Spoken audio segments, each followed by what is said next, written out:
So as you know, a pattern you've been seeing with some of these videos is that you've been seeing a comparison between how Ohio treats the situation versus how um, another state treats the situation, a work injury or an injury. So I've got another case. This is a Florida case.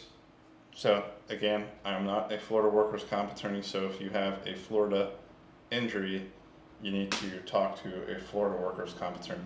And in fact, I've got some good Florida workers' comp attorneys that I could say, hey, these guys might take your case. So I can give you that information, and you could call those guys, and they might take your case. But I can't represent you because I don't do Florida workers' comp law. Nevertheless, so got a guy working at Pepsi in Florida bottling plant. A coworker is disgruntled about union activities, and so this disgruntled coworker shoots the guy, which sucks. But anyways, so the injured worker went to file a Florida workers' comp claim. I don't know how I don't know how Florida does it, but apparently maybe Florida, the employer certifies the claim directly. I don't know, but it sounds like that may be the case. So the Pepsi sent a letter to the injured worker saying, hey, this is not a compensable claim because it didn't happen in the course and scope of employment for Pepsi, i.e. getting shot at work is not part of the normal activities of bottling Pepsi bottles. So, which is a good thing. I work at Pepsi, it's part of the job is getting shot at. Anyways, no. So that's what Pepsi did. And then, so he went to file, well, hey, they're saying I don't have a workers' comp claim case, so I'm going to file a personal injury case. I'm going to file a negligence case against Pepsi because they didn't maintain a safe working environment and, whatever. So, generally speaking, and this is, I'm assuming this is similar to Florida as well, but generally speaking, workers' comp claims in Ohio, anyways, they consider purely economic damages. And in the case of a workers' comp claim, compensation be paid out, and then medical benefits. So if you want to settle your workers' comp claim, that's all they're going to consider. Past medical benefits and comp that hadn't been paid that you're arguing should be paid, and then future comp and medical benefits over like a 1 or 2 year horizon. If it's just normal temporary total, and then if you're PTD or very, very, very likely to be PTD, they'll consider the net present value of your permanent total disability. Bottom line is, a workers' comp claim is going to be worth exponentially less than the equivalent, personal injury case, because in personal injury case they're going to consider not only economic damages, but they're going to consider non-economic damages, and they're going to look at, even under the economic damages tranche, they're going to look at, how much money would that person make over their entire lifetime, and how is this going to impact them, and blah blah blah. That doesn't happen with workers' comp cases. They're not, and people are like, this is going to affect me for my entire life. Workers' comp is not going to value your case like that, unfortunately. Now, there's some things that will help kind of compensate you, but it's never going to compensate you in the same way that a personal injury claim, if you file one, would be.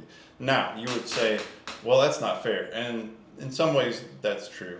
But, this is Ohio before Ohio had workers' comp in the 30s. If you had a work injury, you'd have to file a tort lawsuit, personal injury lawsuit. And the problem with that is for a lot of injured workers, their cases would lose because the employer would be able to argue, various defenses like contributory negligence, and then they might, they might even reduce whatever the award is to, 0 because the injured worker's negligence contributed so much. So those defenses or assumption of the risk of these things, like, by doing this, they assume the risk of that activity. So those defenses would apply. So a lot of injured workers, negligence lawsuits, they wouldn't have workers' comp claims. And they wouldn't win their PI lawsuits. So they might be in a worse kind of situation. And negligence does not apply in workers' comp cases. So negligence of the employer or negligence of the employer, that never is considered in the context of a workers' comp claim. So, but it would be in a personal injury case. So if the injured worker, you know, step on a chair and they weren't supposed to step on a chair and they fell down and they broke their neck or something, you know, the employer would be like, well, they were negligent. They did something that was, they were told not to do that, and they were told not to do it because it's dangerous, and they did it, and then they fell down. So their own negligence caused their injury. Or they were walking along and they slipped on this puddle of water. Well, they saw the puddle of water and they should have done what a reasonable person would do, which is walk around the puddle. So that would be, you would argue that in a personal injury case. Workers' comp, and that might win the day. Workers' comp, that wouldn't apply, it wouldn't matter. So generally speaking, you kind of want a workers' comp system. But if there was no workers' comp system, some folks would have workers' comp cases that they would potentially get far more money as in a personal injury case. And getting shot would be a serious injury, and clearly this guy wasn't negligent in the fact that, you know, he got shot. And you could probably make an argument that Pepsi was negligent because they didn't maintain the safe workspace. They didn't have you know, metal detectors or gun detectors, or they had this indication that this guy was unhinged and he was going to do that. Nevertheless, what ended up happening in this situation was, you know, this person filed their PI lawsuit, and then the Pepsi came back and they're like, hey, the exclusive remedy in Florida, similar to Ohio, is a workers' comp claim, and you're not, you know, we have immunity against your personal injury suit. So what ended up happening is, well, the injured worker said, well, they're stopped from that because the employee relied upon that representation, changed their position to their detriment, based upon that reliance of that representation. So, and so because of that, they're stopped from arguing that. So would that estoppel argument, you know, Pepsi making a representation as to a material fact that is contrary to a later asserted position, would that apply in Ohio? I don't think that's ever going to come. I don't think there's going to be a situation where you're going to be able to argue estoppel. And the reason why under that situation, because in Ohio is like a monopoly state, so which means Pepsi in Ohio, if you work for Pepsi in Ohio is not going to be ultimately certifying the claim. It's going to be decided by the Industrial Commission, and or later on the court. So Pepsi is not going to be, you know, making these material misrepresentations. They might not certify the claim, and you might have to go to a hearing, but it's not going to be, oh, you don't have a claim, and that's the end of it. So that's not going to come up in Ohio. You're not going to be in a situation where you're going to be able to argue like you would that this person did it in Florida. And apparently that's what they did, and the court they were able to file a personal injury suit against Pepsi, which is kind of nuts, because I'm assuming that would be pretty big money for this person, based upon the injury and the damages that they suffered. But what I wanted to look at also is, if you filed this in Ohio, like let's say you're working at Pepsi, same facts, your coworker shoots you because he's disgruntled about your union activities. Either you're wanting the union and he's not for the union, or you're against the union, he's for the union, he's pissed. Nevertheless, how would that play out in Ohio? So you would generally, I think you would look at this. You could look at this two ways, but one of the base ways is you would look at it kind of as a fight. Kind of, I know getting shot isn't a fight, but that's kind of the fight analysis applies. So the issue would be, did you start the physical altercation interaction? And so in this case, if you didn't, then that you got past step number one.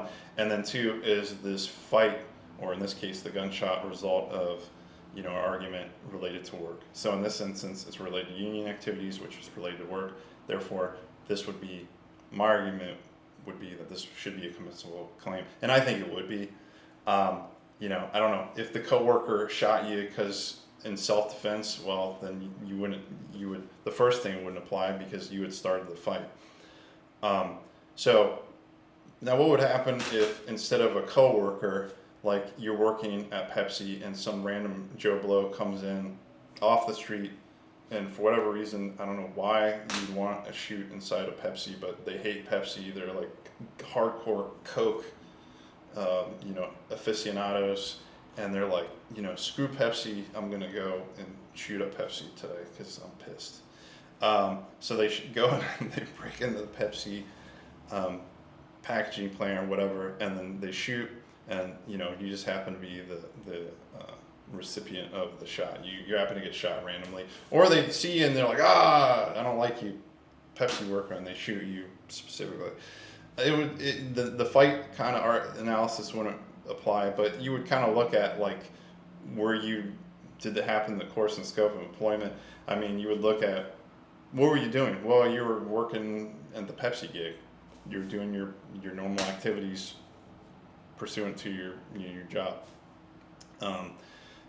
Did it happen? Did it happen at work? Yeah, it happened at work. So in that instance, I don't think it would really be hard sell to prove that this would be a compensable claim. Now the employer would say, well, this is totally, outside of the scope, similar to what Florida said, because, it's just a random thing. But the point is, why were you there and what were you doing? Well, you were there because you're, bottling Pepsi bottles and you just happen to be there and get shot. Just because getting shot at doesn't have anything to do with Pepsi, doesn't negate the Pepsi's responsibility for, the work injury in that instance. They would argue that, but I don't think it would fly. And so I think in Ohio that would also be a compensable claim. So you could look at it under either analysis, the fight analysis, or if it's some random person under just, hey, you got attacked or you get shot at by some random person that went into your business. And it would be a really, really crazy if the rule was, well, if a random person came in and beat the hell out of like your worker, you're not responsible. I mean, you're kind of responsible for the safety of the job site, right? So, yeah. So I think Pepsi, if this happened in Ohio, I think under either analysis, it would be a compensable claim. But it's interesting to see how it happened in Florida, and it's also interesting, I'm curious to see how much, because if this is just a normal vanilla workers' comp claim, again, they're only going to consider past and future comp and medical benefits over that 1 to 2 year horizon, versus if this is a PI case. I mean, it could be the difference between 100, 200,000 versus upper six figures, possibly millions. So kind of weird how that works, how the dichotomy. But yeah, so at the end of all these videos, I always tell you guys, workers' comp in Ohio is an unwieldy beast, and I'm going to keep on strongly recommending you get a workers' comp attorney involved with your case. Ask your friends, coworkers, family, etc. Who do they use? Talk to those people. Otherwise, go on Google, look up workers' comp attorneys, find somebody you like, talk to a bunch of people. Whoever you vibe with, hire that person. It's gonna pay. It's gonna be It's just gonna be much more beneficial if you do that, and you're gonna avoid a lot of headaches if you hire somebody. Otherwise, please stay safe. Please stay safe, and I appreciate you listening to this video. Thank you. And if I didn't introduce myself, this is Kip from Malek and Malek. If you have questions, comments, concerns, go ahead, email, call, leave comments in the comment section, whatever. All right, cool. Again, stay safe, folks. Bye.